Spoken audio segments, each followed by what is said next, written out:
देख रहे हैं आज तक। मैं हूं आपके साथ नवजोत रंधावा। बड़ी खबर आ रही है, कानपुर में 8 पुलिस कर्मियों की हत्या के केस में एक बड़ी साजिश का खुलासा हुआ है। और जो खबर मिल पाई है वो ये है कि गैंगस्टर विकास दुबे 8 पुलिस कर्मियों के शव को जलाने की तैयारी में था।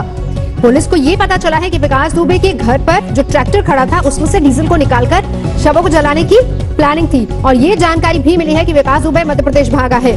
विकास की कॉल डिटेल्स में कुल 24 पुलिस वालों के नाम आए हैं। चौबेपुर थाने के एक दरोगा के अलावा 2 सिपाही लगातार संपर्क में रहने के सबूत उनके भी मिले हैं। इसके अलावा शिवराजपुर थाने के भी कुछ सिपाही हैं जिनसे लगातार ये भी खबर मिल पाई है कि वो भी उसके संपर्क में थे। और इस केस की अब मैजिस्ट्रेट जांच के आदेश भी दे दिए गए हैं। विकास दुबे का सुराग देने वाले को 1 लाख के इनाम का भी ऐलान किया गया। पहले ये नाम 50,000 का। शिवेन श्रीवास्तव इस वक्त हमारे साथ जुड़ चुके हैं। शिवेन, बहुत सारी जानकारियां और इस बीच ये एक बहुत बड़ी और अहम जानकारी है जिसमें ये कि ट्रैक्टर से तेल लगाकर शवों को जलाने की भी साजिश थी।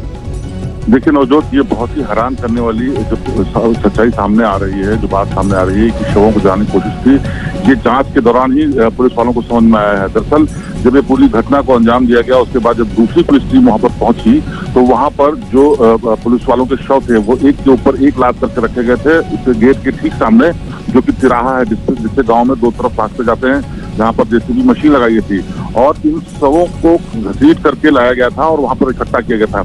साथ ही साथ वहाँ ऐसे भी सबूत मिले जिससे पता चलता है कि वो जलाने की फिराक में था। कुछ एक गांव वालों ने दबी जुबान में इन बातों को पूछताछ में बताया है। हालांकि विकास दुबे का खौफ का आलम यह है कि किसी भी गांव वाले ने ये अभी तक स्वीकार नहीं किया है कि उसने कोई भी घटना के बारे में कोई चीज देखी या गोलियों की आवाज सुनी और वो सामने गया है। सबका कहना यही है कि इस वक्त गोलियां चली, उन्हें आवाज जरूर आई लेकिन वो घरों के भीतर थे, उन्होंने कुछ देखा नहीं। ये डर का ही आलम है विकास दुबे का।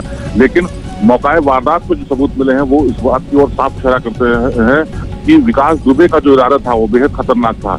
यहाँ तक कि जो सीओ जिसको मारा विकास दुबे ने खुद, उसको इस तरीके से घेर करके मारा गया कि जिस तरीके से सिर्फ आतंकवादी और बहुत ही दुर्दांत अपराधी मारता है। सीओ के घायल होने के बाद वो घर में छुपने की कोशिश करने लगे तो उनको घेर करके ऊपर से और 3-4 लोग साथ में खड़े होकर के उन लोगों ने न सिर्फ सटा के गोलियां मारी बल्कि उनके शरीर को क्षतविक्षत भी किया।